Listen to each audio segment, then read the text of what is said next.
I'm always deeply curious why people clap before I speak, but anyway, we'll see how that goes. Right, good morning, ladies and gents. How's life? Fair? All right. Okay, so there's only one rule for my talk, and that's if you want to say something, put your hand up and say it. Just don't talk among yourselves simply because if you mumble, I think I've got voices in my head which conflict with the ones that are actually there. Okay. So that's the only rule. I want to hear what you have to say. And I'm not here to lecture to you and say things to you like, you must just say no. And that I'm here to help us, even us as adults, to think about what it means to grow up in the current world and all the challenges that come with it. So first of all, how many of you found COVID easy? How many of you would prefer to be back in lockdown? How many of you prefer being back at school? Okay, so we got about a fair mixture of them. All right. So what I'm seeing coming out of COVID is a lot of very kind of odd behaviors. And they're odd because the world we lived in is odd. And we said to you things like, this is the new normal. And then we told you before lockdown, you mustn't be on your devices. Then in lockdown, we said you must be on your devices. And you came out of lockdown and you must be off your devices.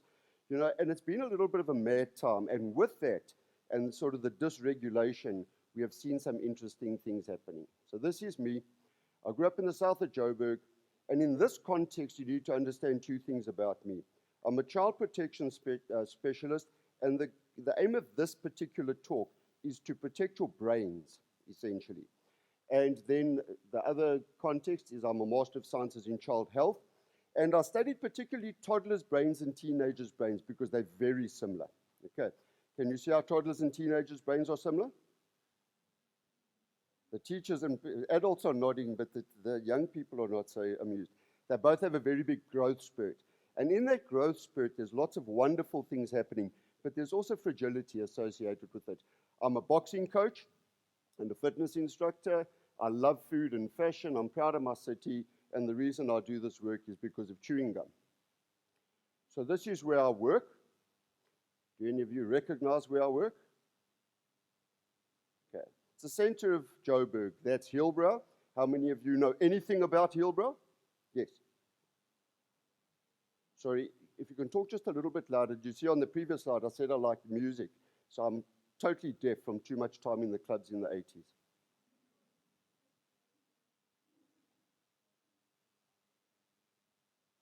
So there's a lot of poverty where I am in Hillbrow. What else do people associate with Hillbrow? Yes? Drugs. Yeah. So, no, you're right. So there's this sort of image of Hillbrow being kind of this really rough place where there's lots of drugs and stuff. Now, the idea that there's lots of drugs is entirely true and that there's poverty, but there's also good, healthy people that come out of the city.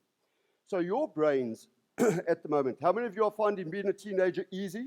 It's a walk in the park. How many of you are finding it mildly complicated?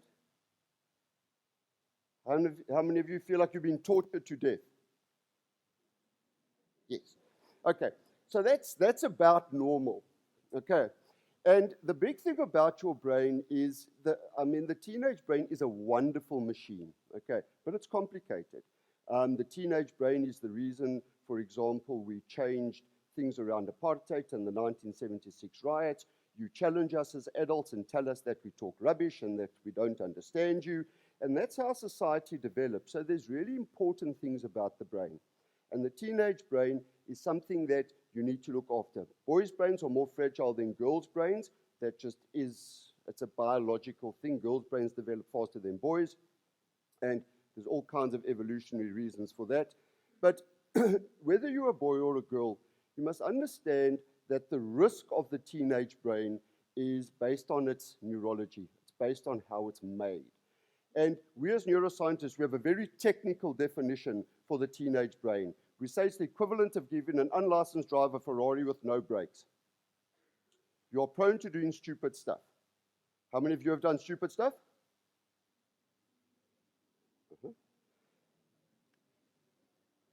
And when I ask you, why have you done stupid stuff, you'll tell me? Dunno. Is that about right? Okay. And that's based entirely on your biology. All right. So the teenage brain is basically processing this information through a thing called the amygdala. So if you do, I don't even know what it's called anymore, biology. It's called something else now, life science or some other thing. Okay. So the amygdala in your brain is your fight and flight response. It's almost like the emergency alarm of your brain. And as a result, teenagers process things more through their emotions than they do through thought, because that part of the brain only develops by the time you're about 25. How many of you have had your first boyfriend or girlfriend? How many of you have lost your first boyfriend or girlfriend? How many of you thought you were going to die when that happened? Yes. And then halfway through, you're afraid you weren't going to die because you were in so much pain. Okay, and then you got over it. Well, maybe not over it yet, but that's the intensity of the teenage world, and that's why it's such a wonderful world, but it's not easy. Okay. So the decision-making center is largely your emotions, and that's where it becomes a bit dangerous.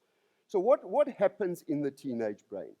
Once you hit puberty and there's a growth spurt, there's a very simple set of things that happen. The part of your brain, like when you're toddlers, it's identical to when you're small. The parts of your brain you don't use actually get pruned out, so like pruning trees, because it's making your brain more efficient for adulthood. And in that, you also get anything called myelination, and your brains are relatively simple things.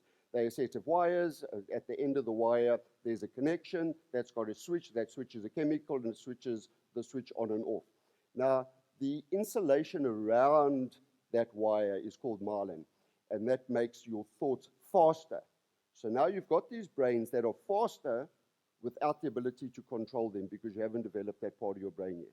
Okay, and that's why decision-making in teenage years is a bit off sometimes. Okay, so when you add drugs to that, so if you've got this unlicensed driver with a Ferrari with no brakes, if you start adding things like THC to it, suddenly that brain with a Ferrari with no brakes now is nitrous. Add alcohol or nicotine to it, suddenly it's got a turbo.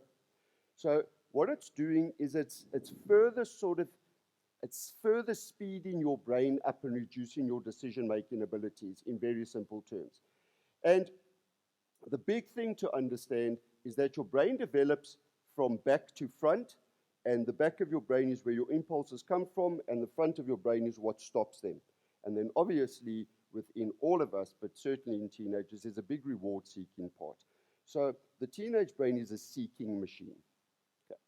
So why are you vulnerable to certain things? And I'll talk after this about what you're vulnerable to. Why are you more vulnerable to certain things? Well, the first reason is that it's hard for you to think. Thinking is not a natural, easy thing for teenagers. They feel more than they think. And with that pruning, okay, you are learning to enter adulthood. How many of you are looking forward to being adults? How many of you are finding the idea of adulting quite terrifying? Yeah, it's about right. Yeah, be afraid, be very afraid. Now, it's all good. Okay, the other thing is that if you look at the third one, this is sort of this kind of stereotype we have around teenagers. So it's more risk-taking, they become impulsive, they misbehave, they experiment with things, and they challenge everything. Okay, how many of you believe it's impossible for adults to understand you? Who of you believe your parents can't understand you? How many of you believe you spend too much time online? How many of you believe your parents spend too much time online? And that's become the issue. Okay, so I'm not of the opinion that we must talk down to teenagers. Oh, you guys, like you've got raging hormones and your brains are on fire. You know, I work with a lot of endocrinologists, and we've never identified a raging hormone. There's just hormones. Okay, and they do cause issues, and that's why boys' brains are more at risk. And I don't think teenagers mean a lot of the risking behavior that they take. I think they seek the reward a lot, okay? And very importantly, it's very difficult okay, to think through the consequences of your behavior. Is that a fair comment? Okay. We'll see as we go. So what are the chemicals involved in your brain? The chemicals in your body that are involved in substance use and risk-taking behavior is largely one called dopamine. And dopamine is kind of the feel-good drug, and it's what makes us feel happy and makes us feel good. And there's kind of a baseline in teenagers. So teenagers kind of have to have higher levels of input to feel things. How many of you are bored? Not now, I mean, if you put your hands up now, I'd be offended. I'm only joking. If I can't keep you entertained, it's my own fault. How many of you find life boring at times? Yeah, it's about right. So at the gym that I work at, I do, in our boxing gym, cell phones are banned. So the young people come to me and say, yeah, but coach, I'm bored. And I say to them, I'm very pleased. And why am I pleased that you're bored? How many of you in this show, by the way? Who are the thespians among you? Who are the actors here? A couple of you. All right. So the one thing about being bored is it allows for creativity to happen. But the other thing about boredom is it makes you control your emotions. It assists you to control your emotions because you've got to sit alone with yourself. How many of you are struggling with sleep and insomnia? Okay, so when you're struggling with sleep, it's normally about 2, 3 o'clock in the morning you wake up and start blinking your eyes at the ceiling. Is that about right? Does your mind go to your fantastic holiday you had in December? No, your mind goes to the darkness. Okay, and your brain starts eating you alive. And that's because there's a negativity bias in your mind. Okay, and we'll talk about that as we go along. But basically, all of this thrill-seeking, all of this risk-taking, all of the introduction of chemicals into your body is all to bump that up, to assist you to feel good, or to try and make you not feel so much. Okay, so that's what we call self-medicating. So the important thing to understand is the second from last line is that brain development in teenage years, you are actually tarring the roads you paved as toddlers. And once those roads are tarred, to undo it is very hard. Okay, and they're tarred by about 25.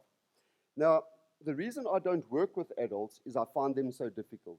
And I also find working with addiction extremely difficult because it's almost like you're not working with the person, you're working with the chemical. And I find it very hard. And I do hectic stuff. I mean, I work with child murders, I work with child sexual assault, I work with child abuse, trafficking. I do all kinds of things. And the thing I find hardest is young people on drugs because it does something to them that is very strange. And then the adults, their lives are miserable. I don't know how many of you know an addict. Do any of you know addicts? Do they have happy lives? Are the people around them happy? Mostly they think their lives are happy and everybody else around them is miserable because they're picking up the pieces. So what is happening with you at the moment? So this is the new term for addiction. It's a continuum now. You're not an addict. You fall on the continuum, on the spectrum of use disorders. So you've got drug abuse, which is using drugs and alcohol. You've got dependence, where when it's removed, there's withdrawal. And then you've got addiction. And the difference with addiction is that it keeps going despite negative consequences, health consequences, loss of money, loss of jobs, loss of learning, loss of all kinds of things, okay? And the big thing to understand with all of this, okay, is that there are many, many kinds of addiction that are not just about drugs. So, vaping. Now, vaping has become an interesting thing. Is there an issue with vaping in your community? Is there a what? Yes, no, yes. There's a lot of mumbling. Okay, so you must remember vapes are simply devices, okay? And there are devices that turn stuff into vapor, and what happens is that vapor then gets put into your lungs, and what you put in the vaporizer becomes the issue, okay? So there's various things, as you know. I mean, people are putting nicotine in. You've then got various forms of CBD, THC, skellies, Dutchies, canna. You've got all of these things that people are using. And the problem is we as adults have sent some really bad messages around these things that are completely incoherent. And this is what I'm here to challenge just briefly. Okay, The first thing about vapes for children is vaping is illegal for children. Okay? Now, that has never stopped a teenager from doing anything, whether it's vaping or drinking, the fact that it's illegal. But I'm just telling you it's illegal. Now, why is it important for me to tell it's illegal? Well, your parents are not allowed to buy you vapes. Okay? Because they're not allowed to. Parents are not allowed to break the law. It's not how it works. Okay? So, the developing brain, because of all the things I've said, are more susceptible to addiction. Now, for example, the vaping companies, the alcohol companies, what they've done is they've had a very specific targeting of teenagers. They've targeted you because they know you are more likely to make bad decisions. And then if they get you hooked now, you'll be a customer for the rest of your life. Okay. And that's the way they're getting you involved is by making all of these things palatable. So, for example, with alcohol now, you've got every fruity flavor on the face of the planet in alcohol because it's more palatable. Okay? Same with vaping. It's just a nicotine delivery kind of device. And they make it watermelon flavors and all kinds of other flavors. And it's all very palatable and all very cool. And they are targeting you directly, okay? Because they want you to become a customer now so that you stay a customer forever. All right, so it's a very specific marketing thing. And it's a smoke-free way to inhale nicotine, and nicotine is extremely addictive.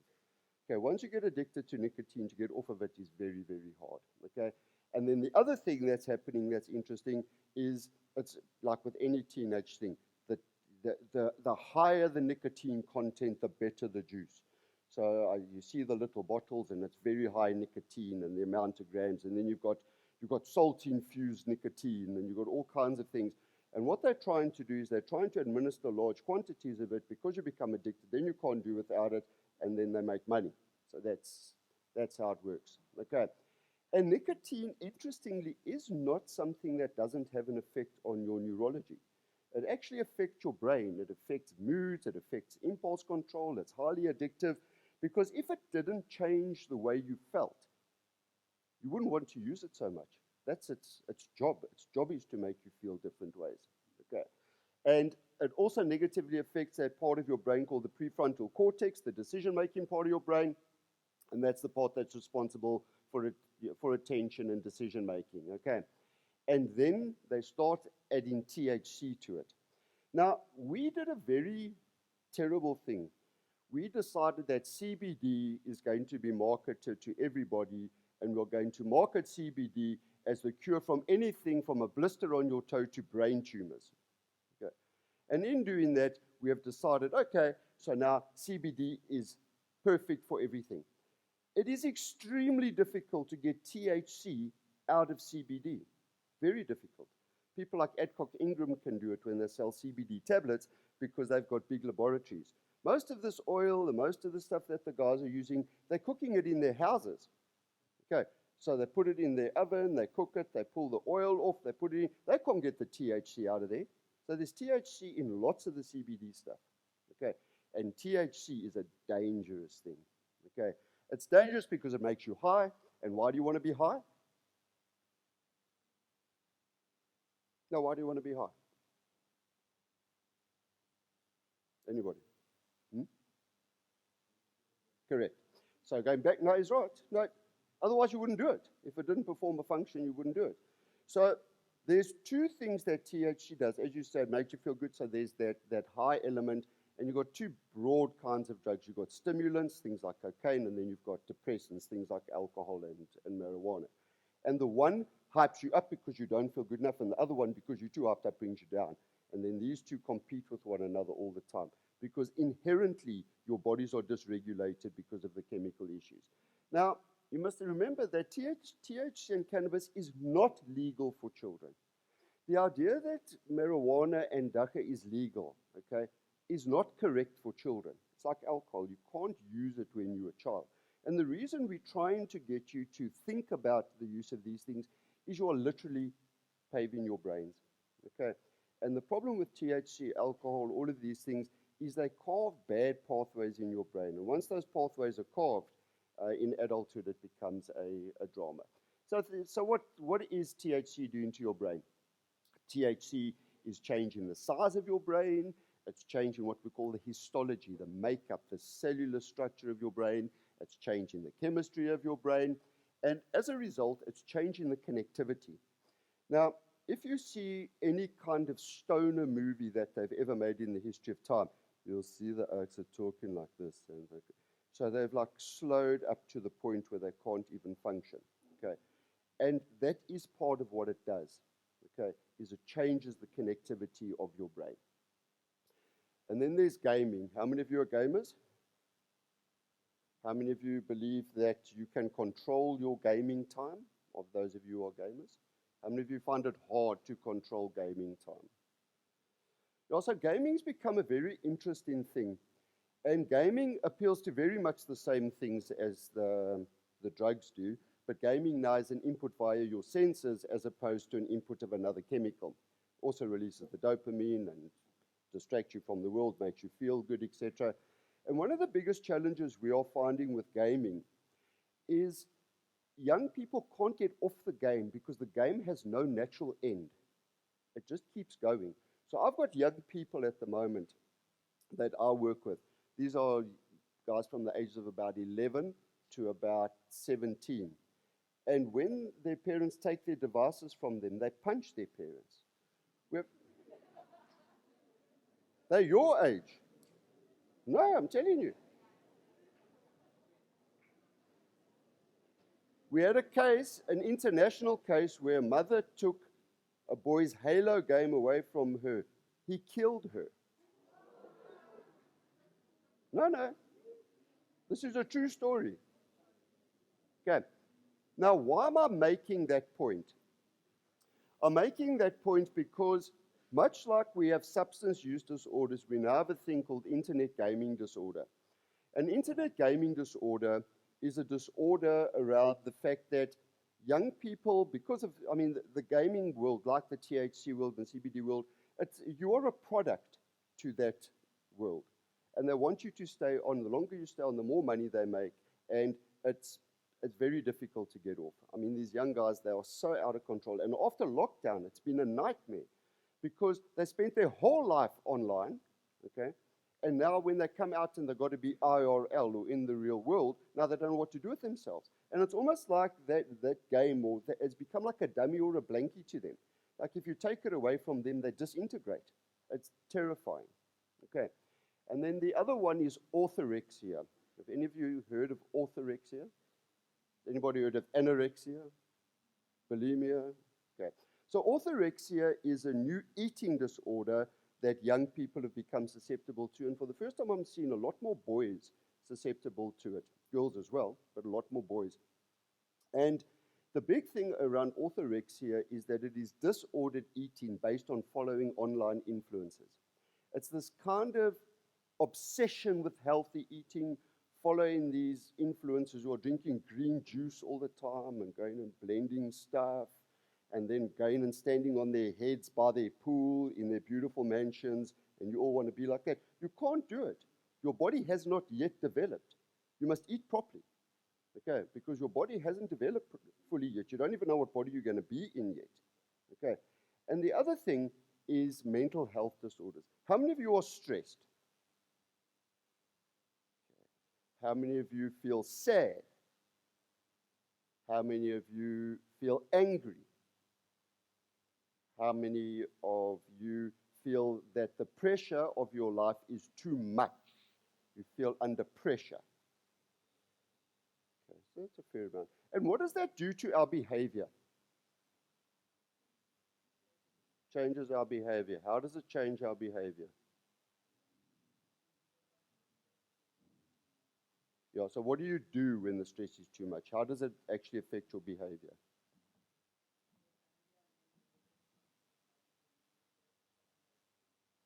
Yeah, so you do things like vaping, people are aggressive. I've had 3 boys referred to me in 2 weeks, all of whom were expelled from school for hitting teachers. Now I'm telling you, this is what's come out of lockdown. It's been mental. I've never, in my 30-year career, I've never seen such strange things. And what has happened is that I've seen a mental health crisis in young people your age, especially these first few rows. Are you the grade 8s and 9s? In the middle, we've got some matrics, because I see they've filtered you around, so I won't point at you because you guys have largely survived this. Okay, but the grade 8s, 9s, and 10s are struggling. And so where are the grade 8s? So you are in front. 9s, 10s, the back row. Cool. All right. So the grade 8s in the front here, they went into lockdown at about age 11. Is that right? What grade were you in? 6. Huh? You came out of lockdown sort of in grade 8-ish. Okay. Are you in the same body that you were in when you went into lockdown? Not. Okay. So your whole body changed, your mind changed. And what happened was you were, I think teenagers considered lockdown lock up as opposed to lockdown, but that's another whole debate. And what we did was we said to you, you must not go out because if you catch COVID, you're going to come home and kill us. No, that is what we told you because you weren't getting sick. All of us with comorbidities who are aging, we were the ones who were getting sick and dying. Okay? So that caused a lot of anxiety and fear in young people. Then in the middle of lockdown, we decided that we would introduce a countdown clock for climate change. Have any of you seen that thing? Now that's just mad, okay? So they're telling us if the temperature goes up by 1.5 degrees, the world's going to explode in the next 30 years. I'll be dead. You know, this is your world, okay?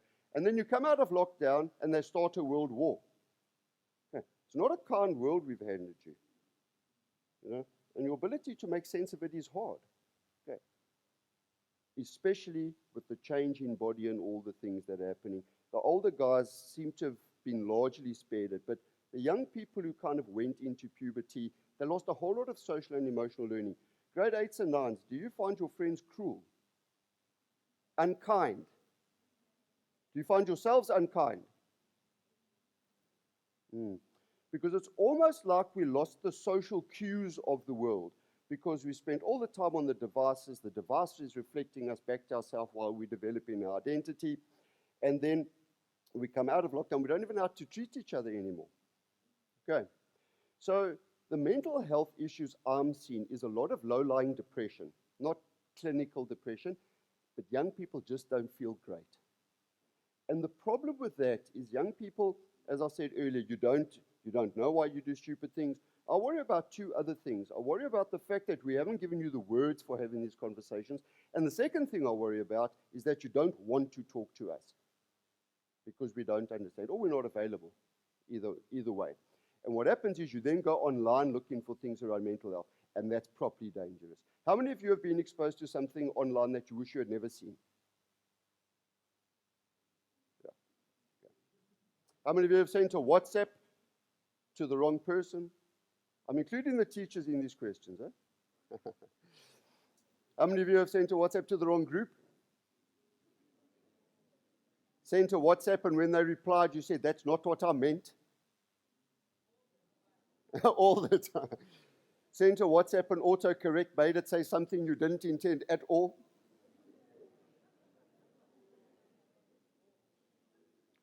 And send in a WhatsApp, you say, oh, I shouldn't have sent that, and try and delete it very quickly. And then they say, what did you say?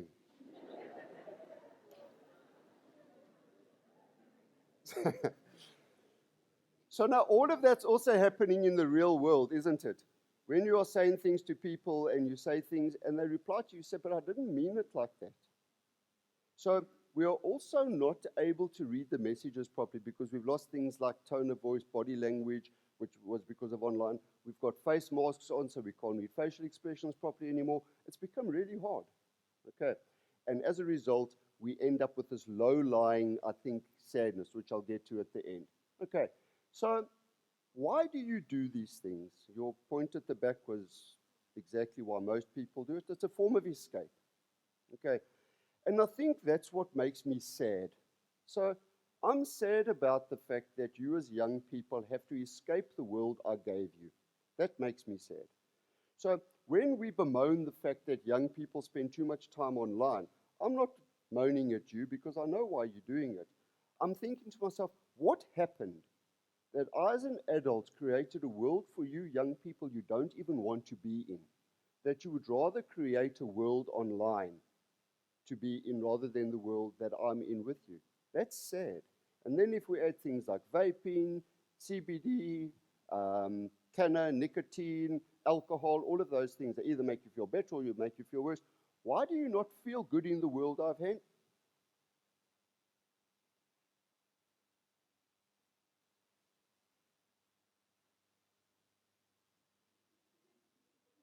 I had one rule.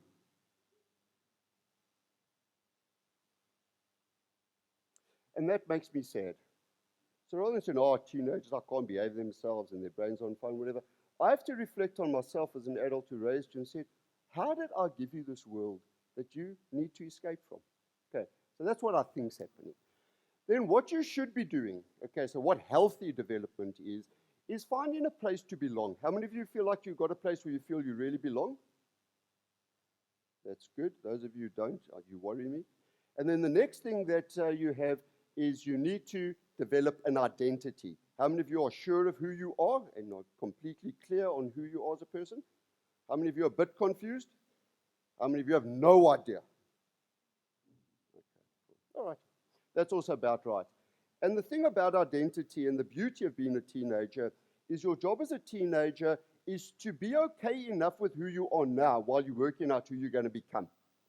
And you're growing into this body of yours. Okay? And it's trial and error. Just try not make mistakes that are going to change the trajectory of your whole life, like developing an addiction. Okay? And then relationships. Now, relationships online have become deeply complicated. Okay? And what worries me about them is that how many of you have had an online relationship? I got a young man saying to me the other day, he's mortified. You know, he doesn't know what to do with himself. He's inconsolable. You know, he's listening to those sad songs, lying on his bed, etc. Because his girlfriend broke up with him. He's never met her.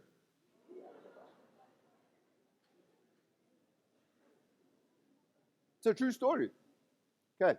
So the idea that we have these two worlds, IRL in the real world and online for your generation, is a myth. The two worlds completely overlap with one another. Please be careful with your online stuff. Remember that everything you're doing online, you're developing a brand, and you are the brand. So why I introduced myself the way I did at the beginning is if you look for me online, that's all you'll see about me. Okay, I don't post other stuff. I've missed one. I like cars and motorbikes as well. But apart from that, you'll see nothing else of me online. I curate my online identity. Okay, because remember, it's the brand you're developing.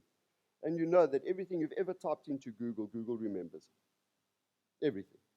Everyone looks at each other. I see some people looking quite terrified towards the back there. Only joking. Okay.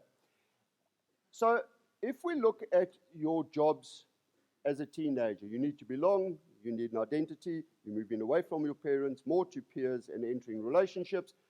The big thing around prevention of addiction comes out of a rat experiment. So what they did in this experiment is they put a rat in a maze, and all that happened in the maze is that the rat could have water and food, or the rat could have opiates, cocaine, heroin. And the rat tapped the heroin opiate thing and took the drugs until it died, and it didn't tap the one that had the water and the food. Now that's what happens in addiction. People die. Okay. Then they were terrified because all of the soldiers in America went to Vietnam and they started smoking heroin in Vietnam. And let me tell you, if I was in Vietnam, I probably also would have taken heroin. I'm not joking. You know? So I understood why they did. Then they were terrified that when the boys came back, that they wouldn't be able to get them off the heroin. Funny thing is, the boys came back and they stopped taking heroin. And I wondered why. How did this happen? So they redid the rat experiment. So what they redid in the rat experiment, they said, okay, they're not going to put the rat alone in a maze. They're going to put the rat in rat heaven. So they put the rat with other rats, and they could play with things, and they could have girlfriends and babies and all kinds of things. And the rats never touched the lever for the opiates. They only touched the lever for the water and the food. So the conclusion really was that the environment and a place to belong and sharing things with people where you find meaning and purpose is the way you prevent addiction. Okay, so that's the theory. Now, the problem with the internet is a bit like that rat in the maze with tapping. How many of you, that was something that was said to me by one of the young men I work with. He said, we have become the generation of sad lives and happy pictures. For how many of you does that ring true? How many of you feel that fits with you? A couple of you. Okay. So, remember that anything you do is fulfilling a need. And remember, things like vaping and THC and nicotine and alcohol and that is not beneficial for your development. And remember, it's also not what we call benign. In other words, it does have an effect on your development. So what do? The big thing to try and get back at the moment is a sense of balance, okay? Because a lot of the things like vaping, making you feel good, not being able to get off games, all of it is an attempt to regulate yourself, an attempt to feel good or feel okay or not feel sad or feel happy or feel better. Because we actually are relatively simple creatures. We are input creatures, we put in food, out comes movement. If we have too much food, we get unwell. If we have too little food, we get unwell, okay? And we need to sleep. Okay. Now, who is Netflix's greatest competition? Some people are saying Showmax, some people are saying Prime. Netflix's greatest competition is sleep, because they want to keep you online all the time. Okay.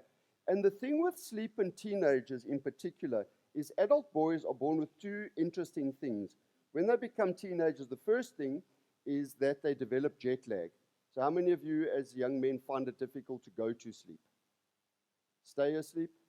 How many of you wake up tired? That's like all of them. Okay. And it's part of sort of the biology of a teenager, to the extent that they were actually thinking of changing school starting times in America to accommodate boys who were tired in the mornings when they got to school.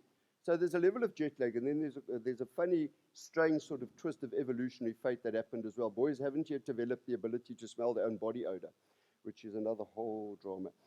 So make sure you keep yourself clean. Okay. And that's really the basis of it. You need to eat well, okay, so you need to eat good, healthy food, you need to move, and you need to sleep, and you need to keep yourself clean. Okay, now it sounds like I'm being stupid, but if you look at things like the gamers and the guys that people are sort of fashioning themselves after engaging, they wear adult diapers so they don't have to go to the toilet while they're gaming. You know, no, it's a true story. And, all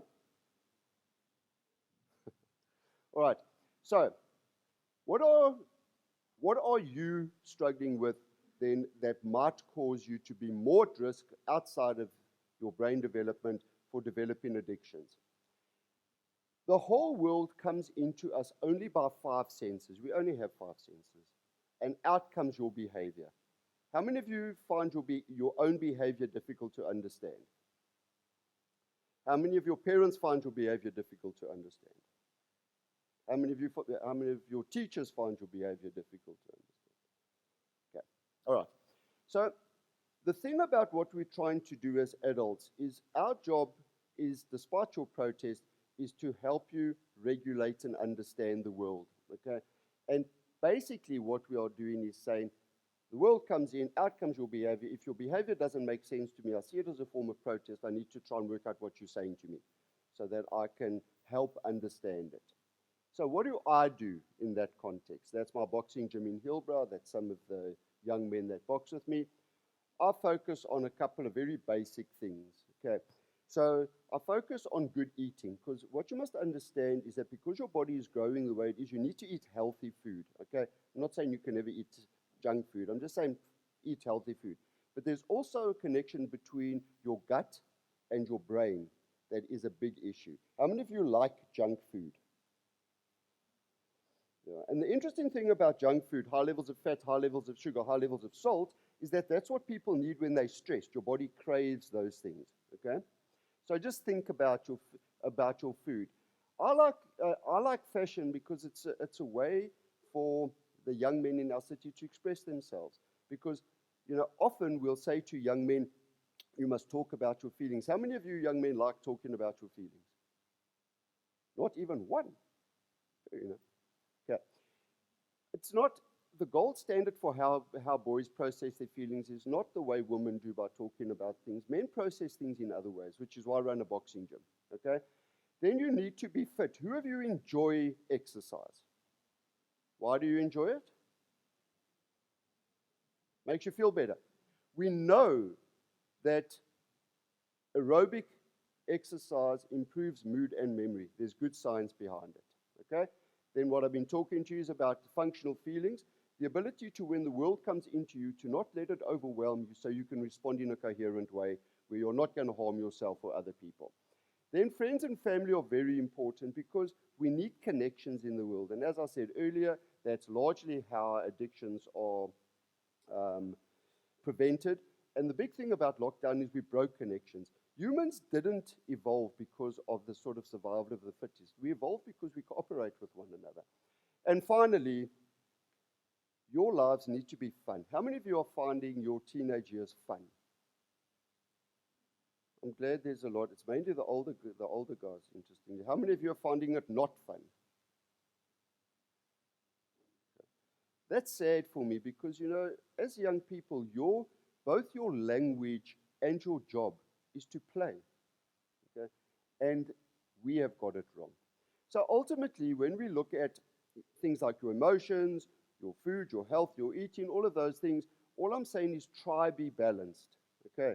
Because it's when you start introducing alcohol and THC and nicotine to try balance yourself, that's when things become more unbalanced. And the big thing with something, for example, like THC or canna or any of those things, is they're largely unregulated.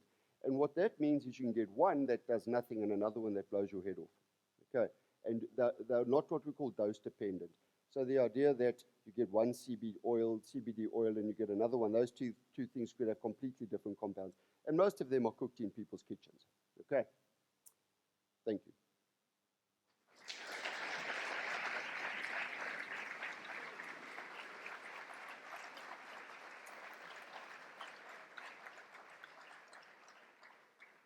So I've left 10 minutes if anyone has any specific questions, if you want to ask any.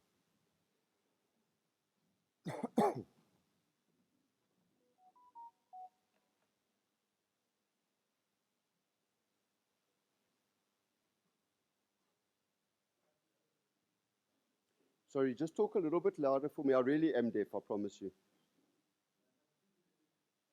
No, interestingly not. And I think I've been luckily been spared from it. And I also, I'm also not a great believer in sort of people who are ex-anythings coming and talking to you about how your life must be different.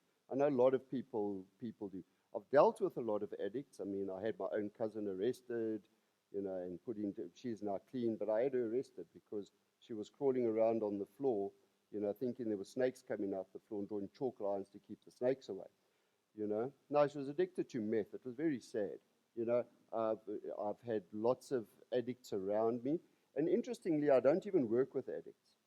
Okay. So if you become addicted to something at the gym where I work, at the boxing gym, you have to go to a drug program until you're off the drugs and then you can come back to the gym. Because what happens is the guys who come, especially from Hillbrow, were addicts, they steal everybody's stuff. You know what I mean? They steal the phones. At one stage, those little things you use to close the windows, they were stealing those to go and sell as scrap metal so that they could get their drugs. I mean, I don't work with addicts, So I've been largely spared. I've been very lucky.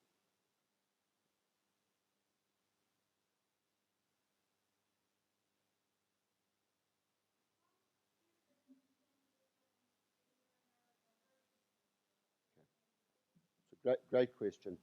So there is a difference. So, for example, someone on the autistic spectrum, that, as you know, they process the world in slightly different ways.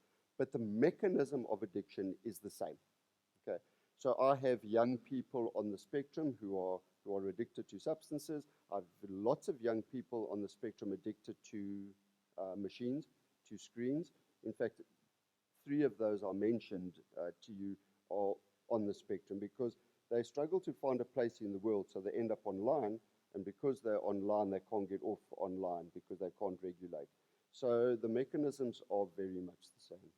Okay, and I see a lot more screen addictions with young people on the spectrum. A lot of screen addictions.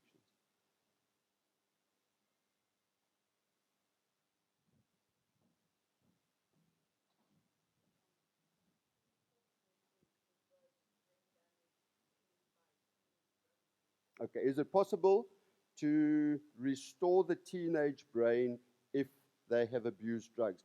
The good news is with teenagers, there's a lot of what we call neuroplasticity and neurogenesis. You're growing new stuff all the time. But there's a tipping point with anything. Like there's a tipping point with your liver, where your liver can regenerate itself, and then at one point you get cirrhosis, and then your liver's broken and you die. So there's always hope, but if you reach a certain tipping point, you can't recover. It's like if you think about running, and you've got all the energy and that, and eventually you run out of gas and you can't move anymore. Your body's saying, I can't come back from this. Okay, so there's always hope, and the older you get, the harder it becomes. Okay. In fact, in adults, there is neurogenesis, but it's far less than in teenage years.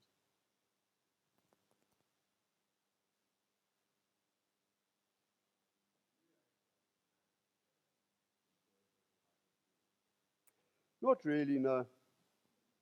I do, but I'm very selective who I do talk to about it. For example, I'll talk to my wife, okay, but because she's my wife. I mean, I spent 10 years in therapy talking about stuff. It's part of our training.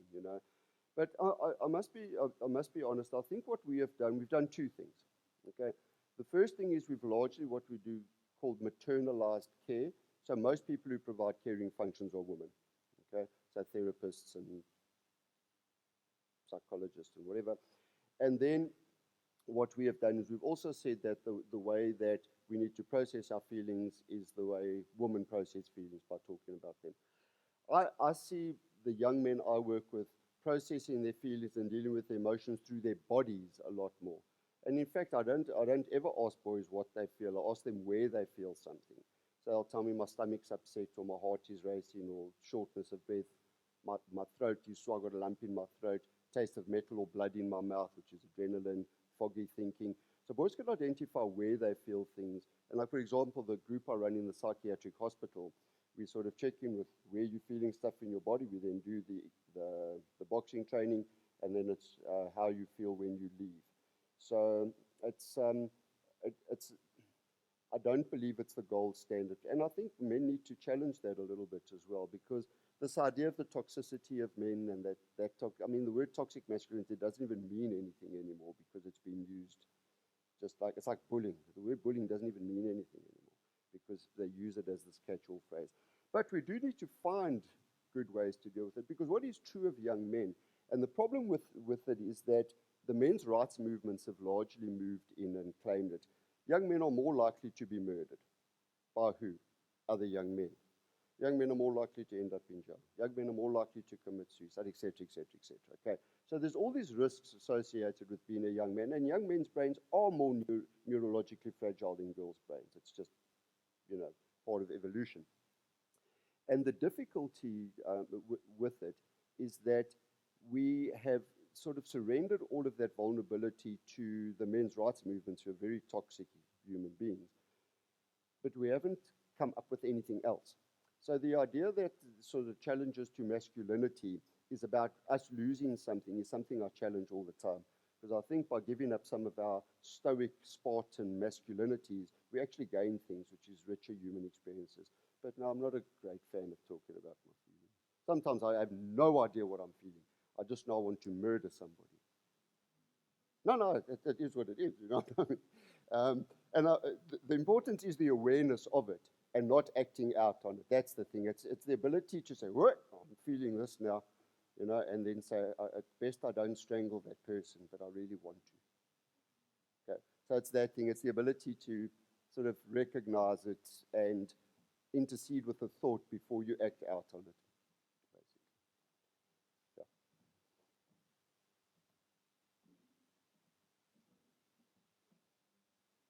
Sorry, you're going to have to talk louder.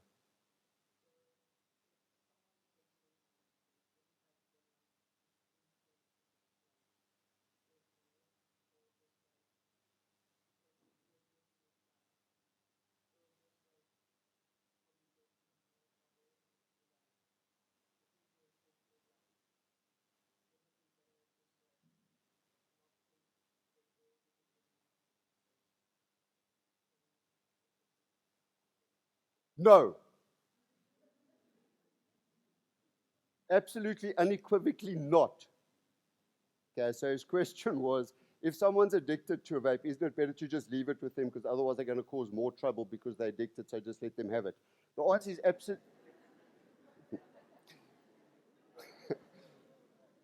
is absolutely and unequivocally no.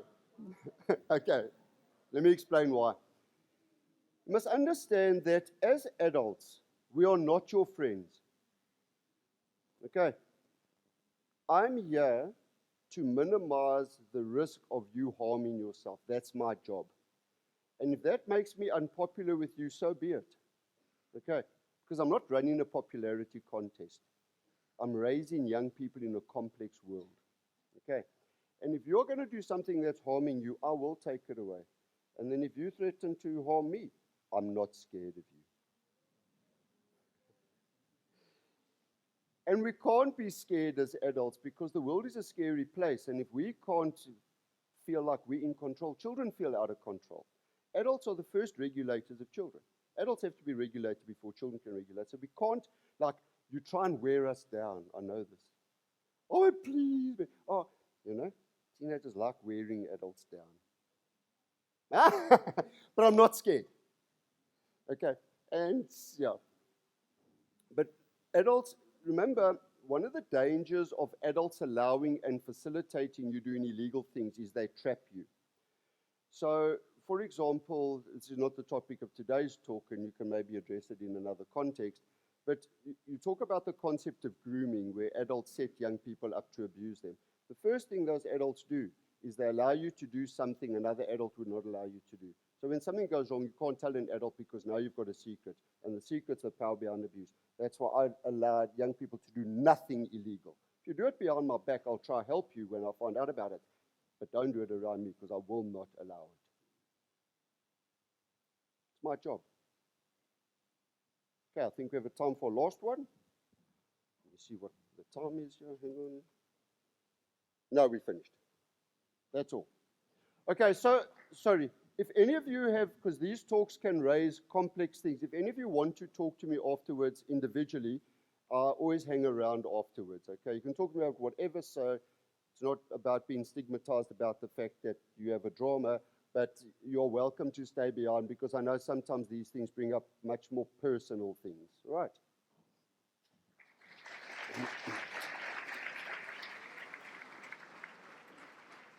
Your name is? Thank you, Logan.